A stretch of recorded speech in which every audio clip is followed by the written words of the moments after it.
दो heading recording हो रहा रह गई थी, आपने बोला था याद दिला दीजिए। हाँ, कौन कौन सी हेडिंग्स थी मुझे बता दो। आखिर की दो हेडिंग्स थी। सर एमिशन इन एनर्जी और quantum of energy. Difference in energy और क्वांटम ऑफ एनर्जी की हमारी हेडिंग्स रह गई थी। चलो सही से स्टार्ट कर लेते हैं।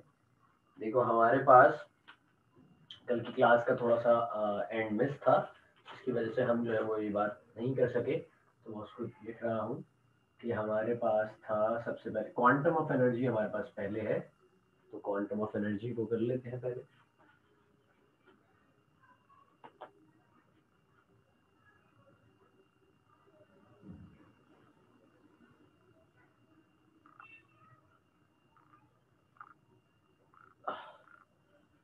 क्वांटम ऑफ एनर्जी, देखो क्वांटम ऑफ एनर्जी से मुराद क्या है, यहाँ पे दो बातें कही जा रही हैं। हमने इससे पहले एक चीज पढ़ी थी, एब्जॉर्प्शन ऑफ एनर्जी और इमिशन ऑफ एनर्जी का हमने जिक्र पढ़ा था, तो यहाँ पे उसी का जिक्र है।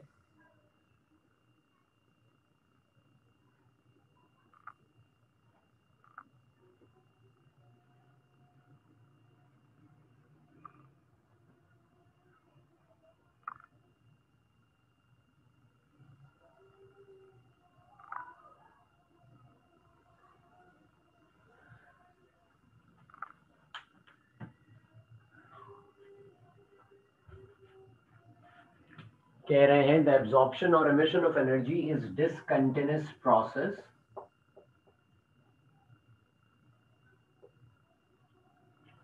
ये जो एब्जॉर्प्शन ऑफ एनर्जी और इमिशन ऑफ एनर्जी होती है, ये लाजमी तौर पर एक डिसकंटिन्यूअस प्रोसेस है। ये होता कैसे है, होता कैसे है, कहते हैं इट ऑकर्स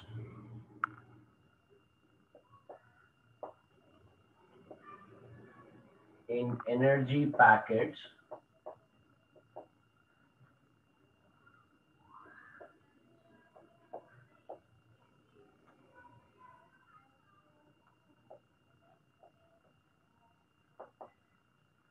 called quantum और फोटोन। देखो हमने दो तरीके से बातें की थी बेटा कल। हमने कहा था कि एक इलेक्ट्रॉन में, दोनों सिनेरियोज आपको दिखाऊं, कि एक इलेक्ट्रॉन लोअर शेल में था, वो जाएगा अपर शेल में, वो अपर शेल में जाएगा। और यहाँ हम देख रहे थे कि एक इलेक्ट्रॉन हायर शेल में था, वो आएगा लोअर शेल में। तो इसे अपर शेल में जाने के लिए लाजमी सी बात है, ये अपर शेल में तब जाएगा जब ये कुछ अमाउंट ऑफ एनर्जी अपने अंदर एब्जॉर्ब करेगा, कुछ अमाउंट ऑफ एनर्जी इसके अंदर एब्जॉर्ब होगी, तभी ये ऊपर की जाने मूव कर सकता है। अच्छा, जब ये नीचे जा रहा होगा, नीचे जाने के लिए इसे अपने अंदर से कुछ अमाउंट ऑफ एनर्जी रिलीज करनी पड़ेगी। तो ये जो अमाउंट ऑफ एनर्जी एब्जॉर्ब या फिर अमाउंट ऑफ एनर्जी रिलीज होती है, इस एब्जॉर्प्शन और एमिशन का ये जो प्रोसेस होता है, ये कंटिन्यूटी के साथ कभी नहीं चलता कि लगातार चलता रहे, कि हो रहा है लगातार होता रहेगा होता रहेगा होता रहेगा, ऐसा कतई नहीं होता। उसूली तौर पर होता क्या है कि ये प्रोसेस एक बार हुआ, एनर्जी एब्जॉर्ब हुई, फिर उसके बाद जो है वो एनर्जी एब्जॉर्ब होने के बाद इलेक्ट्रॉन जो है वो अपर शेल में चला गया, फिर लाजमी सी बात है उसे वापस नीचे शेल में आना है, तो वो अपने अंदर से एनर्जी रिलीज करेगा, एमिट करेगा और नीचे आ जाएगा। अच्छा, ये जो एनर्जी रिलीज हो रही है, ये जो एनर्जी एमिट हो रही है इस इलेक्ट्रॉन के अंदर से, यानी कि इलेक्ट्रॉन एनर्जी एब्जॉर्ब कर रहा है, एब्जॉर्ब वाला फिनोमेना ऊपर जाएगा, इलेक्ट्रॉन अपने अंदर से एनर्जी रिलीज कर रहा है, रिलीज वाला फिनोमेना, इलेक्ट्रॉन नीचे जंप करेगा। तो ये जो एनर्जी आ रही है जो कि एब्जॉर्ब हो रही है, या वो एनर्जी जो कि रिलीज हो रही है, ये दोनों सूरतों में एनर्जी आती है इन अ पैकेट, स्मॉल पैकेट्स की फॉर्म में आती है, एनर्जी पैकेट्स की फॉर्म में, जिन्हें हम नाम देते हैं क्वांटम या फिर फोटोन का। क्या नाम देते हैं हम? क्वांटम या फिर फोटोन का हम इन्हें नाम दे देते हैं। आगे चलते हैं।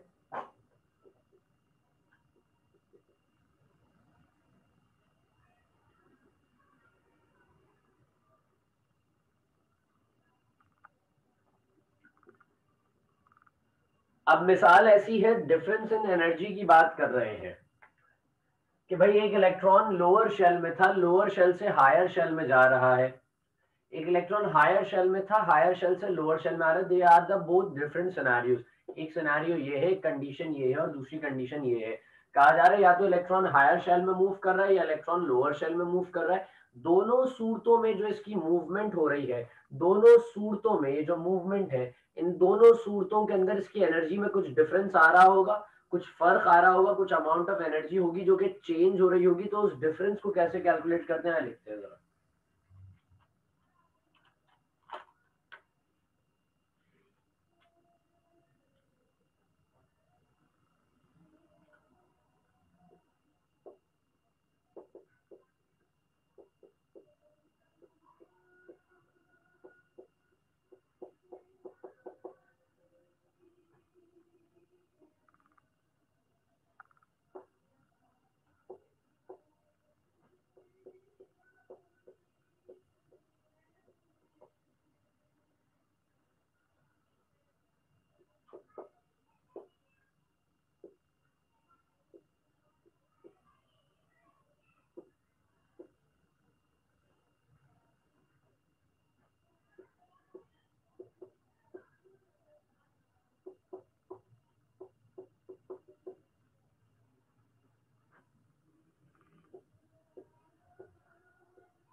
कह रहे हैं द इमिशन और absorption of energy is equal to the energy difference, यानी कि जो अमाउंट ऑफ एनर्जी एब्जॉर्ब किया जाएगा या जो अमाउंट ऑफ एनर्जी रिलीज किया जा रहा है, वो एनर्जी का जो चेंज आ रहा है वो बराबर होगा एनर्जी के डिफरेंस के। और वो कैसे कैलकुलेट करते हैं एनर्जी का डिफरेंस, किन के दरमियान एनर्जी का डिफरेंस होगा, between initial E1 and final E2। E1 और E2 के दरमियान ये डिफरेंस बिटवीन आएगा जिसे हम कैलकुलेट करेंगे तो हमें पता चल जाएगा। और उसको लिख के कैसे हमने दिखाया, हमने लिख के दिखाया डेल्टा E बराबर है E2 माइनस E1 के, यानी कि फाइनल माइनस इनिशियल करेंगे तो हमारे पास एनर्जी का चेंज आ जाएगा, फाइनल माइनस इनिशियल करेंगे तो हमारे पास एनर्जी का चेंज आ जाएगा। बात यहां तक समझ में आती है सबको? जी सर। यहां तक हमने डिस्कस किया था, इसके आगे से बात को आगे बढ़ाते हैं।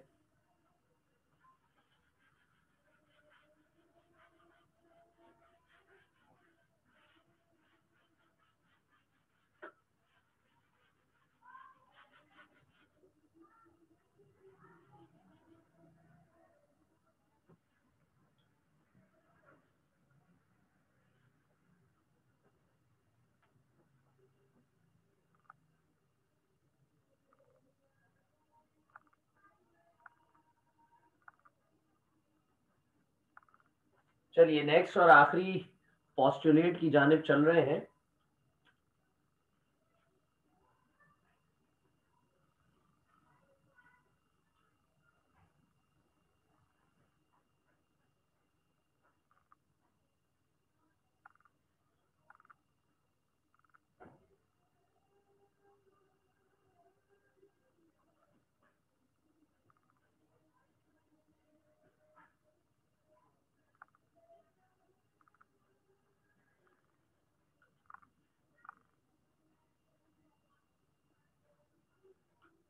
आखिरी असम्पशन हमारे पास है जो नील बोर साहब ने दिया, वो था angular momentum of the moving electron, यानी कि वो इलेक्ट्रॉन, मूविंग इलेक्ट्रॉन से मुराद क्या है। देखो नील बोर ने बताया कि सेंटर में है न्यूक्लियस, उसके गिर्द घूम रहा है एक इलेक्ट्रॉन और ये लगातार एक सर्कुलर पाथवे, एक फिक्स्ड ऑर्बिट है, उस ऑर्बिट में ये इलेक्ट्रॉन घूमे जा रहा है, लगातार घूम रहा है। आप जानते हैं एंगुलर मोमेंटम को, एंगुलर मोमेंटम क्या होता है। एंगुलर मोमेंटम हम निकालते हैं एक ऐसी पर्टिकुलर बॉडी का जो किसी एक एंगल पर एक सर्कुलर पाथ में मूव कर रही है, रिवॉल्व कर रही है, हम एंगुलर मोमेंटम उन बॉडीज का निकालते हैं।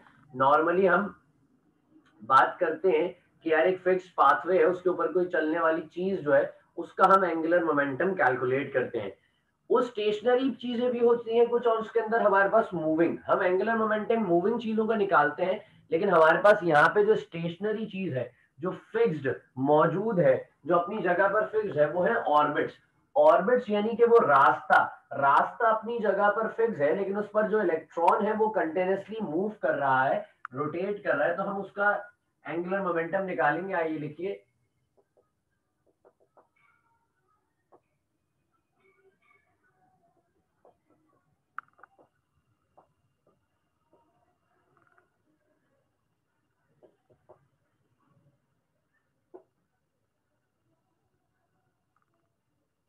सर आपने स्टेशनरी के बाद क्या लिखा है?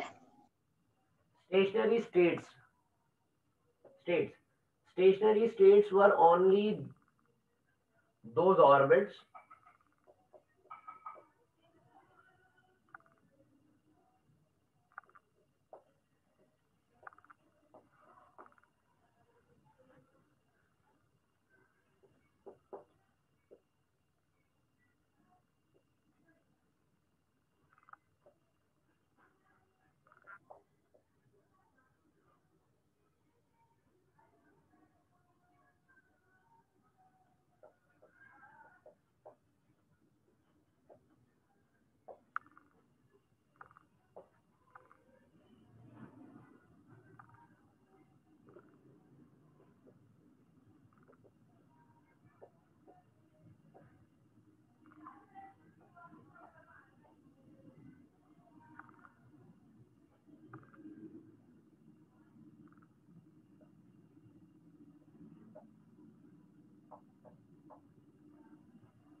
कह रहे हैं stationery states were only those orbits in which the angular momentum of electron would be an integral multiple of h upon 2 pi.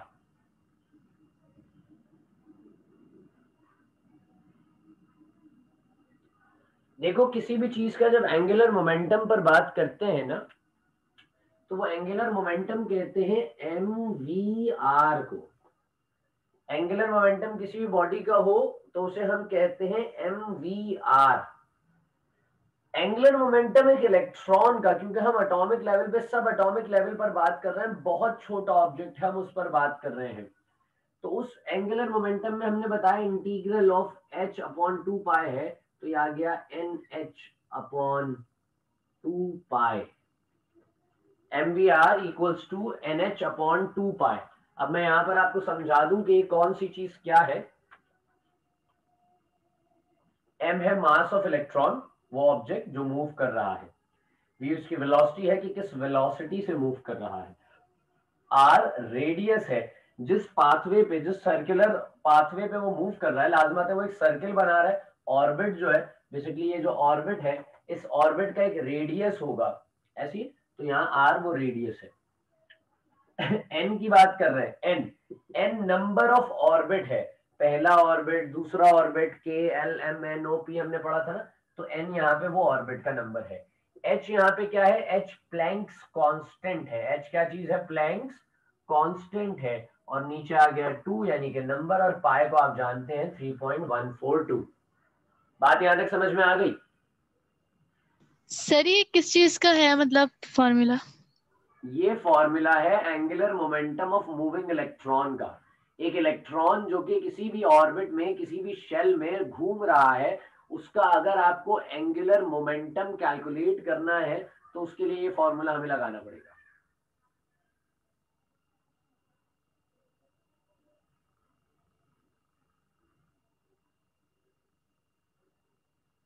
Sir इसमें ऐप क्या लिखा हुआ है?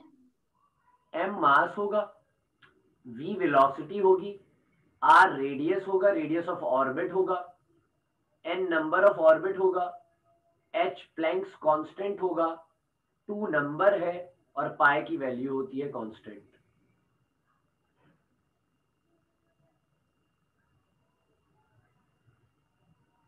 Okay sir. इसको कॉपी डाउन कर लो, फिर मैं आगे की कहानी समझाता हूँ।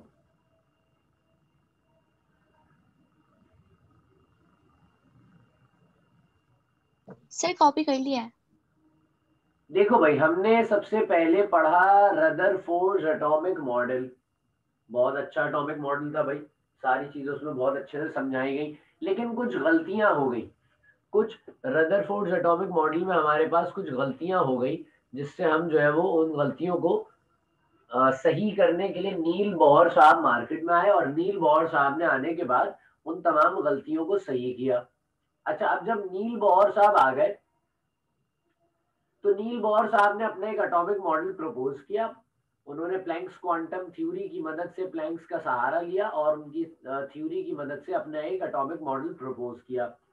अब जब ये जो प्लैंक्स क्वांटम थ्योरी के मुताबिक नील बोहर साहब ने अपना एटॉमिक मॉडल दिया था, इसके हमने पॉस्टुलेट्स पढ़ लिए। लाजिम कभी भी नहीं होता कि अगर कोई बात कही जाए तो वो पूरी तरह से सही हो। बात समझ रहे? ये बात लाजिम कतई नहीं है कि अगर कोई भी बात साइंस में कही जाए तो वो पूरी तरह से सही हो या बिल्कुल सही बात हो सकता है कि पूरी बात गलत हो, या हो सकता है कि उस बात में से कुछ हिस्से ऐसे हो जो गलत साबित हो जाए। बात समझते हैं आप मेरी? Yes sir. Yes sir. तो इसी तरह Niels Bohr's theory, Niels Bohr's atomic model के भी डिफेक्ट्स हैं। हेडिंग डाल दीजिए अपने पास, defects of Bohr's atomic model.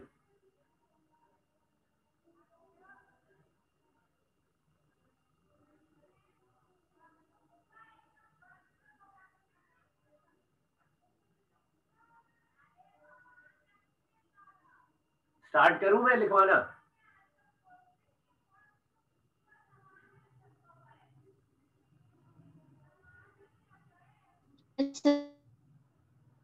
चलो सही है, स्टार्ट करते हैं।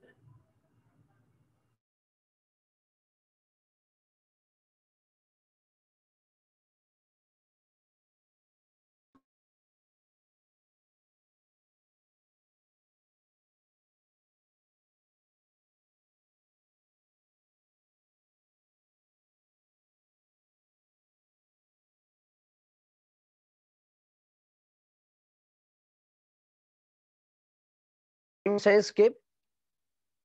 आवाज आ रही है सबको? जी यस सर। सर। चलो लिखो, it fail to explain the spectra, it fails to explain the spectra of multi-electron atom, multi-electron atom.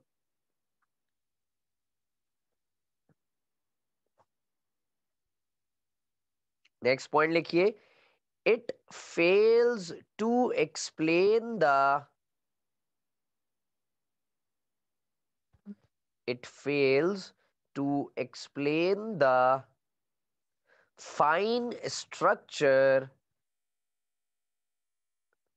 it fails to explain the fine structure in the line spectra, it fails to explain the fine structure in the line spectra of hydrogen, of hydrogen and other like atoms.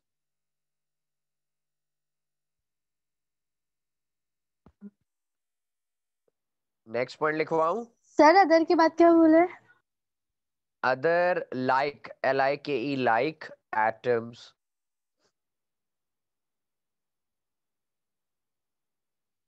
Next point लिखिए, it fails to explain the,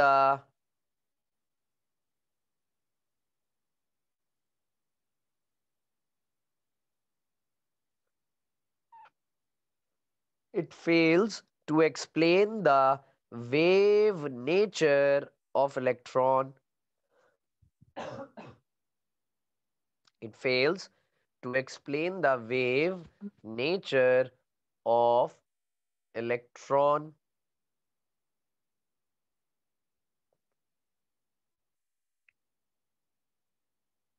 कितने points हो गए? 3 sir.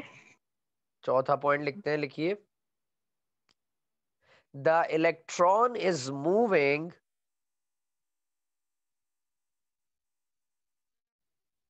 the electron is moving in three-dimensional space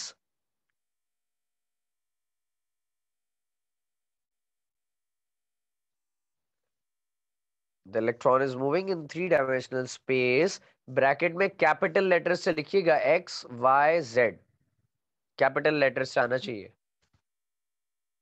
x Y Z axis,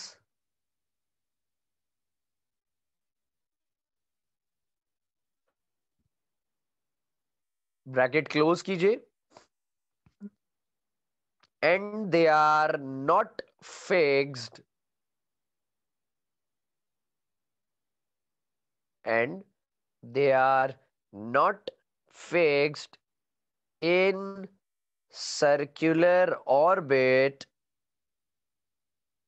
fixed in circular orbit as suggested by Bohr.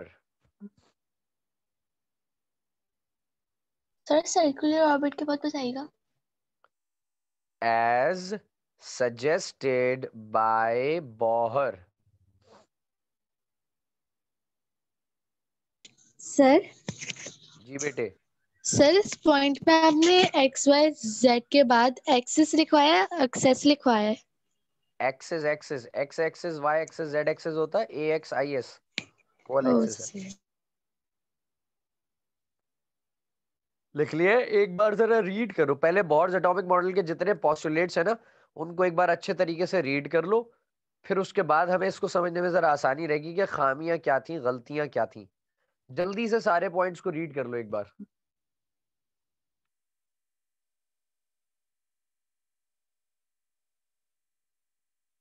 आठ points है total, 8 angular momentum को मिलाकर 8 है।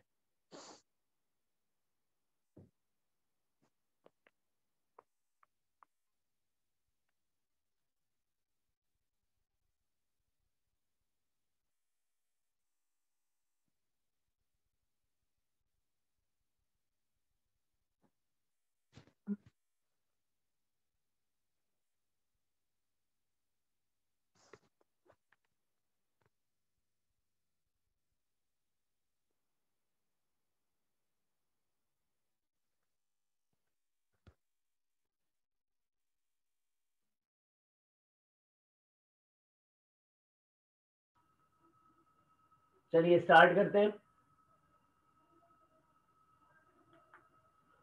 देखो हमारे पास पॉइंट्स में क्या कहा गया, सबसे पहला पॉइंट क्या कह रहे हैं, सबसे पहले पॉइंट जो हमारा डिफेक्ट का है उसमें कहा गया कि भाई ये मल्टी इलेक्ट्रॉन अगर एटम होगा, अगर एक एटम ऐसा हो जिसके अंदर बेसिकली नील बॉर्स आपने जो पूरा फिनोमेना डिफाइन किया था वो हाइड्रोजन के ऊपर डिफाइन किया था। किस पे डिफाइन किया था?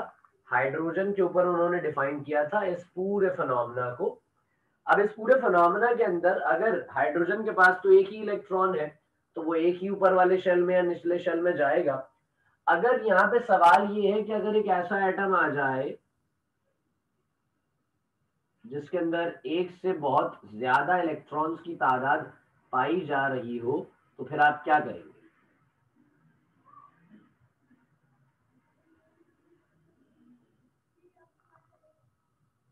एक से ज्यादा इलेक्ट्रॉन्स हो, कोई जंप कर रहा हो यहाँ पर, कोई जंप कर रहा हो ऊपर, कोई जंप कर रहा हो यहाँ ऊपर, तो अलग अलग अगर इनके जो है वो जंपिंग पाथवेज होंगे और जंपिंग प्लेटफॉर्म्स होंगे कि जिन ये अलग अलग जगहों पर जंप कर रहे हैं और अलग अलग जगहों से जंप कर रहे हैं, तो वहां हम एक्सप्लेन नहीं कर पाएंगे। ये नील बॉर्स एटॉमिक मॉडल इस चीज को एक्सप्लेन नहीं कर पाया था। बात यहां तक आप मेरी समझते हैं?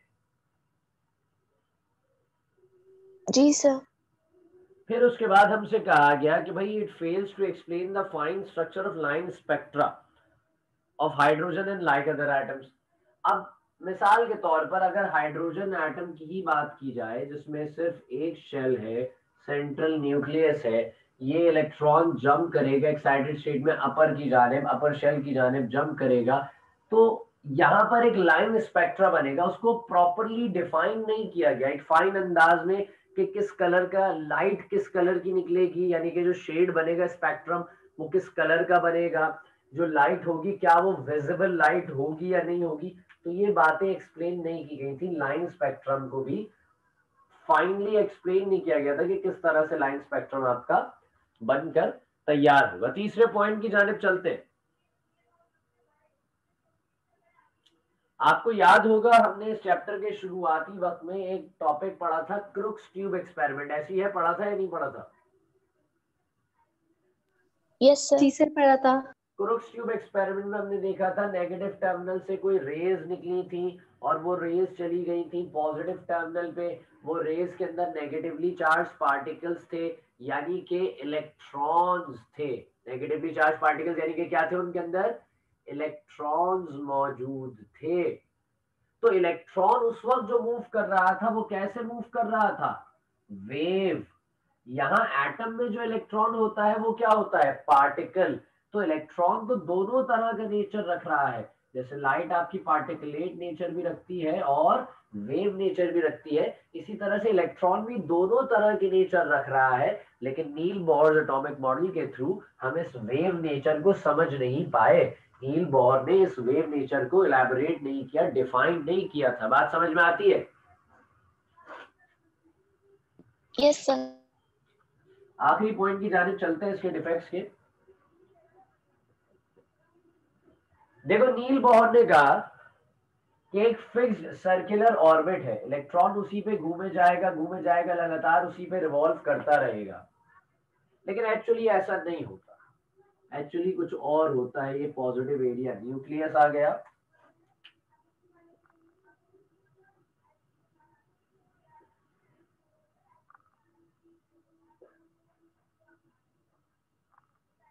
ये होता है 3 डायमेंशनल पाथवे। ये क्या होता है आपका? 3 डायमेंशनल पाथवे होता है जिस पर इलेक्ट्रॉन नॉर्मली रिवॉल्व कर रहा होता है। एक्स एक्सिस, वाई एक्सिस और जेड एक्सिस। जेड बेसिकली हम चूंकि इस तरह होता है, बाहर की जानिब निकलता हुआ एक्सिस होता है, तो हम बोर्ड पे उसको इस तरह से बनाते हैं, थोड़ा टिल्ट करके। तो आप लोगों ने ये चीज पहले भी देखी होगी, अक्सर किताबों के ऊपर जो है वो बुक्स के आपके जो कार्ड लगा होता है फ्रंट पे, उसके ऊपर बना होता है अक्सर। ऐसे ये 3 अलग-अलग एक्सिस है, उसमें एक इलेक्ट्रॉन घूमता रहता है, लगातार लगातार घूम रहा होता है, लगातार घूम रहा होता है। ऐसा कोई पर्टिकुलर ऑर्बिट नहीं होता इलेक्ट्रॉन। एटम के अंदर कोई इस तरह का ऑर्बिट नहीं होता।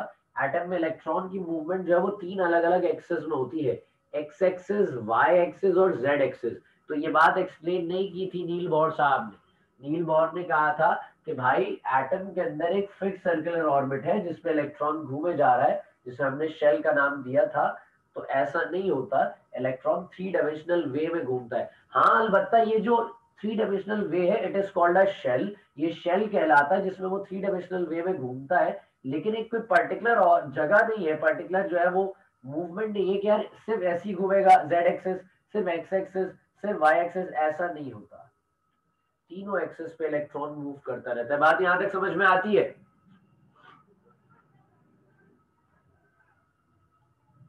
Yes sir. Yes sir. अब एक हेडिंग डालो, applications of Bohr's atomic model. Heading डालो, applications of Bohr's theory. Atomic model नहीं लेना, applications of Bohr's theory. Heading डाल दीजिए अपने पास।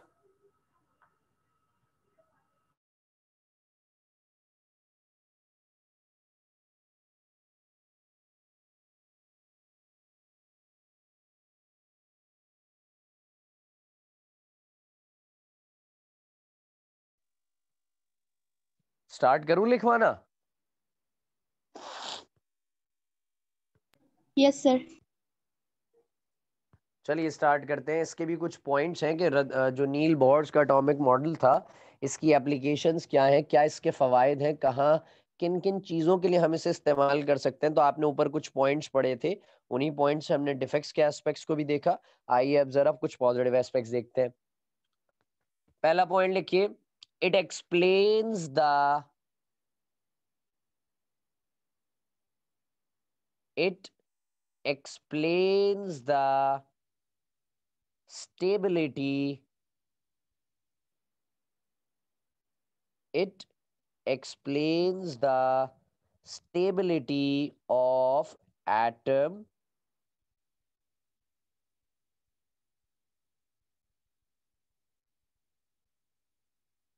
नेक्स्ट पॉइंट लिखिए, it explains the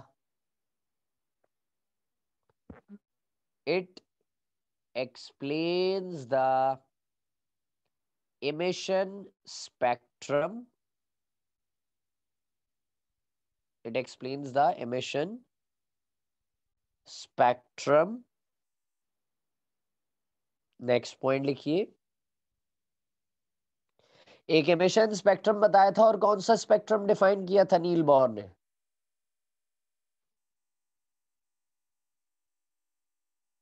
emission of energy थी और दूसरा कौन सा पॉइंट था एक?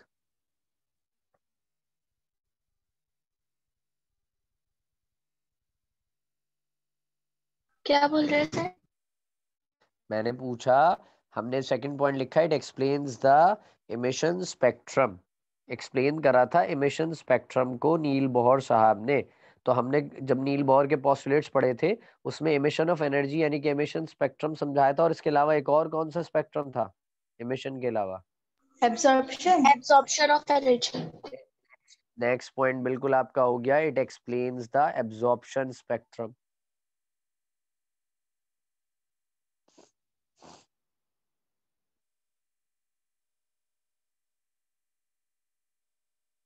It explains the absorption spectrum.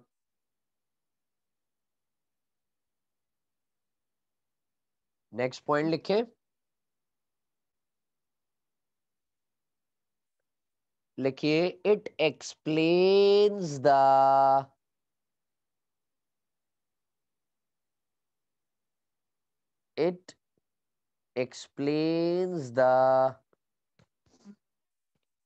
Hydrogen spectrum, जो कि हमारा अगला टॉपिक होगा basically, hydrogen spectrum by Niels Bohr's atomic model.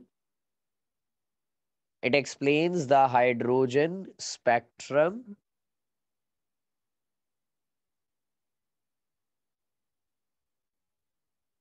Next point लिखिए, radius, velocity,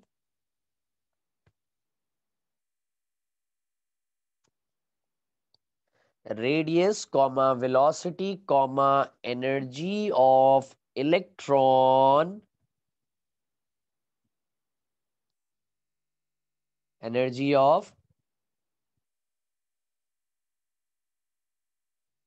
electron,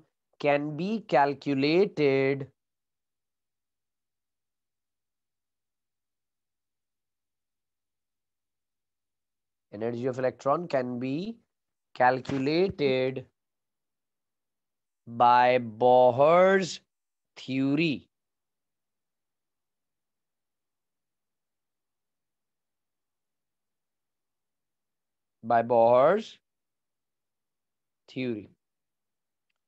यहां तक लिख लिया सबने?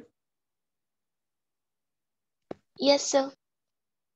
चलो इसको थोड़ा सा जरा लफ्जों में समझ लेते हैं, फिर उसके बाद हमें जो है डेरिवेशन स्टार्ट करनी है।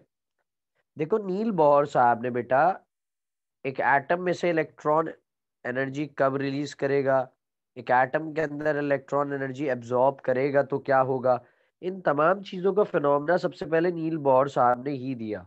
तो इसलिए हमने कहा कि भाई it explains the absorption spectrum और द एमिशन स्पेक्ट्रम, यानी कि एक इलेक्ट्रॉन एनर्जी एब्जॉर्ब करेगा तो कैसा स्पेक्ट्रम बनेगा, और एक इलेक्ट्रॉन एनर्जी रिलीज करेगा तो कैसा स्पेक्ट्रम बनेगा। इन दोनों चीजों को सबसे पहले नील बोहर साहब ने ही हमें समझाया था, इन्होंने ही हमें बताया था। साथ साथ एक और हमारे पास जो अगला नेक्स्ट हमारा टॉपिक है हाइड्रोजन स्पेक्ट्रम का, कि हाइड्रोजन के अंदर ऐसा क्या होता है, मतलब हाइड्रोजन के इलेक्ट्रॉन के साथ हम ऐसा क्या करते हैं कि उसमें से एनर्जी रिलीज होती है या एनर्जी एब्जॉर्ब होती है, तो वो इलेक्ट्रॉन कहाँ जाता है, क्या होता है हाइड्रोजन के एटम के साथ, ये तमाम बातें हमें करनी है अभी जो नेक्स्ट हमारा टॉपिक आ रहा है उसमें। तो हाइड्रोजन स्पेक्ट्रम को भी एक्सप्लेन किया था नील बोहर साहब ने, बात समझ रहे हैं आप भी? Yes sir. बिलाखिर कहा, radius, velocity, energy of electron in a particular orbit can be calculated through the Niels Bohr's atomic model या Niels Bohr's theory. Niels Bohr साहब ने जो थ्योरी दी थी उसके मुताबिक हम किसी भी एटम के अंदर शेल का ऑर्बिट का रेडियस मालूम कर सकते हैं, और रेडियस मालूम करने के साथ साथ क्या कहा गया कि हम उसकी वेलोसिटी, उस इलेक्ट्रॉन की मूवमेंट की वेलोसिटी भी मालूम कर सकते हैं, और उस इलेक्ट्रॉन की पर्टिकुलर एनर्जी भी मालूम कर सकते हैं कि किसी ऑर्बिट में उसकी एनर्जी क्या होगी। बात समझ रहे हो मेरी?